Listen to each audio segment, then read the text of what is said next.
Sveiki, bičiuliai.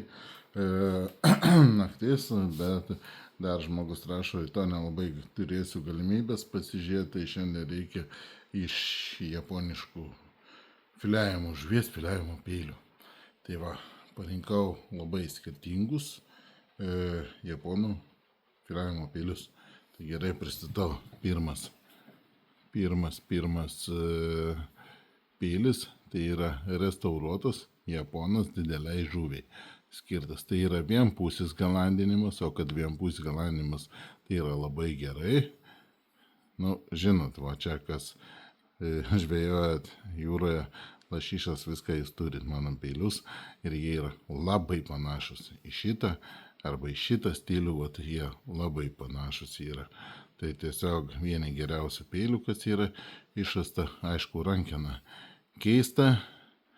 Aišku, tas išrastumas toks, kad čia didžiąją dalį aš pats tą modelį išradau, tik tai japonai naudoja labai panašius, tai aš dar truputį patobulinau. Tai žodžiu, rankena keista, labai kietas medis yra, toks, įdomesnė rankena tokia gaunasi, tai jo kaina pardavimo, čia kosmosas, čia žodžiu, labai daug darbo įdėta buvo viskas, bet tai, kaip sakau,